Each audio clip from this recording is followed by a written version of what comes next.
we had Trump's border czar, Tom Homan, on the show again. And he said, look, if you want this to be easy, the sanctuary cities should let ICE officials into city and state correctional facilities because it'll be safer for all involved. And they have a lot of illegal entrants who have now been charged with additional crimes that would trigger the new Lake and Riley and the sweep requirements.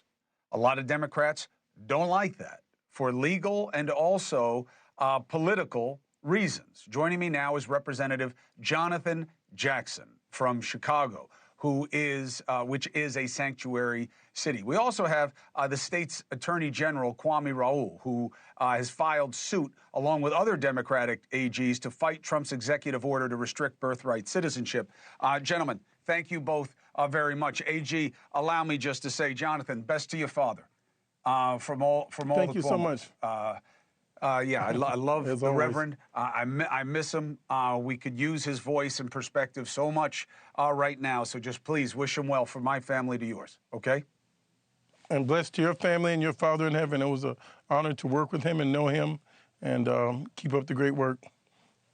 He loved your dad, as you know. All right, AG, I don't think you have a tough lift on birthright citizenship. I think you have a solid 14th Amendment issue. I think the harder one is if you challenge the due process requirements surrounding the Lake and Riley Act, and they put in there that AGs have a right to sue the executive if they don't like execution of the law. You actually could probably use that to say that it's not satisfying due process. Do you accept that argument? Do you believe that being charged with a crime is too low a threshold to round somebody up, even if they're here illegally? Well, first off, we have our office, as well as other prosecutorial offices and law enforcement officers, have obligation to keep our citizens safe. And if there's a citizen or non-citizen who has committed a crime within our jurisdiction, it is our responsibility to make sure that they're held accountable. And if that includes incarceration, we have a right as a state to follow through on that.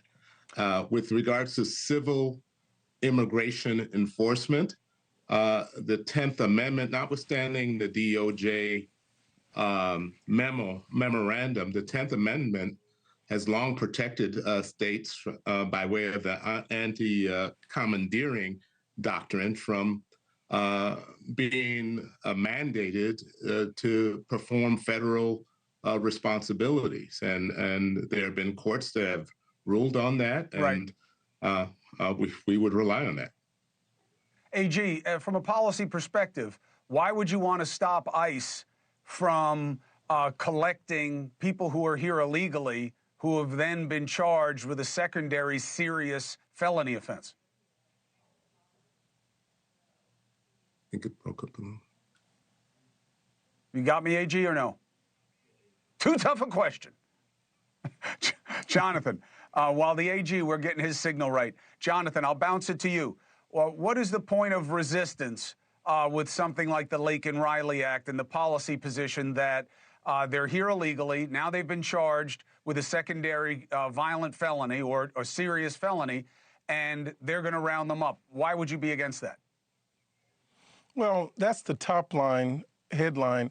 But if you go down deeper into the law, basically what it's saying is that if you are here legally, if you have the DACA status, which is a legal classification, if you have the temporary protective status, which is a legal classification, and you have been accused of a crime, that you also can be rounded up. So that's the part that stretches. I think you've gone to the headlines that are the most extreme that I would certainly support, but that's not what the full text of the law of the Lake and Riley Act says.